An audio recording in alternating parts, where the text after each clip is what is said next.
Oke, assalamualaikum warahmatullahi wabarakatuh.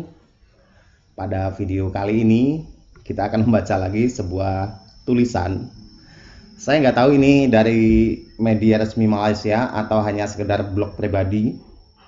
Tapi pada pembahasannya dia masih membahas tentang bahasa Indonesia yang di UNESCO. Jadi eh, pada isi tulisannya dia ini kepanasan ketika bahasa Indonesia itu diterima sebagai bahasa resmi yang ke-10 di UNESCO.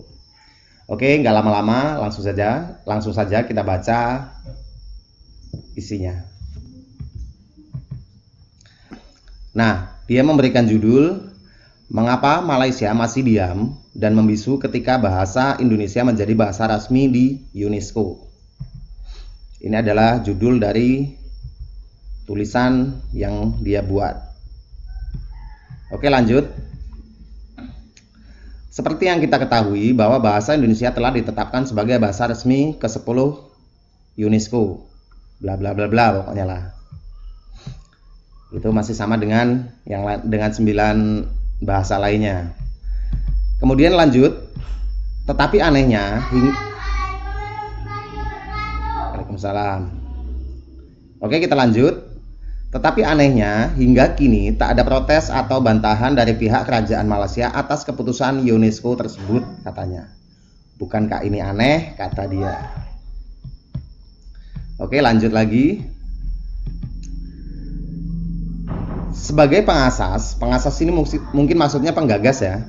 Sebagai pengasas, pemilik, pewaris, dan kuasa besar bangsa Melayu dan bahasa Melayu di alam Melayu, dan mungkin di seluruh dunia, seharusnya Malaysia segera melakukan protes kepada UNESCO dan Indonesia atas kelancangan mereka memutuskan bahasa Indonesia dan bukan bahasa Melayu sebagai bahasa resmi tanpa konsen, tanpa izin, maksudnya, dan tanpa approval atau tanpa persetujuan dari Malaysia.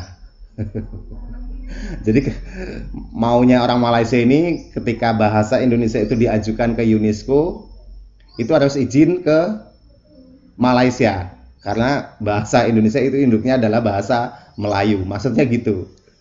Jadi seolah-olah Malaysia inilah pemilik Melayu. Jadi ketika Indonesia itu menggunakan bahasa Melayu sebagai induk dari bahasa Indonesia, Malaysia lah yang merasa punya kuasa untuk memutuskan dan menentukan.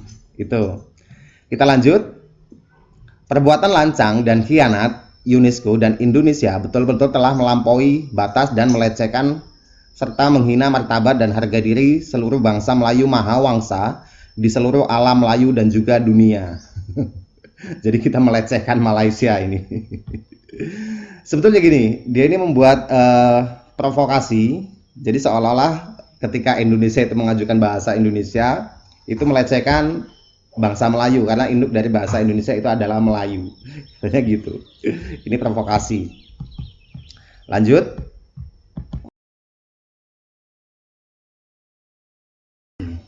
Oleh karena itu, Malaysia sekarang sudah sepatutnya mengeluarkan seluruh rakyat dan negara Indonesia sebagai bagian dari bangsa dan alam Melayu yang kita bentuk dan agung-agungkan selama ini. Tanpa Indonesia, kuasa Malaysia terhadap bangsa Melayu di alam Melayu tetap tak akan tergoyahkan, bahkan semakin kukuh dan berjaya selamanya. Kita pun harus deklarasi maksudnya, bahwa mulai sekarang Indonesia bukanlah serumpun dengan kita lagi. Oke, alhamdulillah. Kita diancam mau dikeluarkan dari alam Melayu. Waduh, jangan dong. Nanti kalau misalnya kami dikeluarkan dari alam Melayu, kelanjutan kehidupan anak cucu kami gimana? Tolong, jangan. Nih ya Malaysia, Indonesia itu nggak kenal yang namanya alam Melayu, nggak kenal yang namanya konsep alam Melayunya Malaysia. Di Indonesia itu yang ada adalah Nusantara dan tidak ada yang namanya alam Melayu. Alam gaib mungkin. Oke, kita lanjut. Banyak dari kita di sini tahu dan paham bahwa tanpa Malaysia, Indonesia yang kecil dan pur Poor ini miskin ya maksudnya ya. Indonesia yang kecil dan miskin itu tak akan survive atau maksudnya tak akan bertahan atau kekal sebagai negara katanya.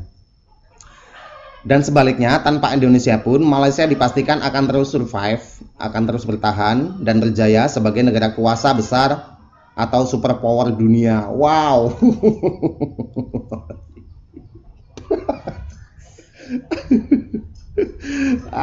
Iya. Sebagai superpower dunia Malaysia. Aduh. Oke, bagaimana pendapat Anda? Khasnya rakyat Malaysia sebagai bangsa Melayu.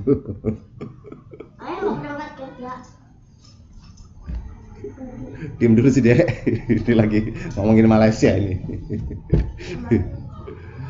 Oke, itu.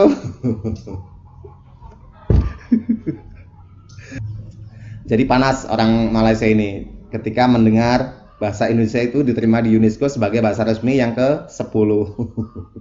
Dan dia menuntut supaya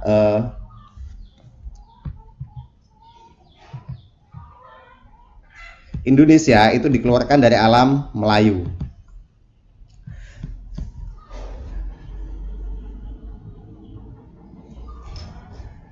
Nah, kemudian pada tulisan itu dia mengajak supaya Malaysia ini melakukan protes ya kepada UNESCO dan kepada Indonesia. Oke, tantangan kalian untuk protes kepada Indonesia dan kepada UNESCO diterima. Oke, itu silakan Malaysia. Kalau misalnya kalian mau melakukan protes kepada UNESCO dan Indonesia, karena kami Indonesia dan UNESCO tidak mendapatkan persetujuan dari kalian untuk dijadikan bahasa resmi di UNESCO. Silakan, kami tunggu. Terima kasih. Wassalamualaikum warahmatullahi wabarakatuh.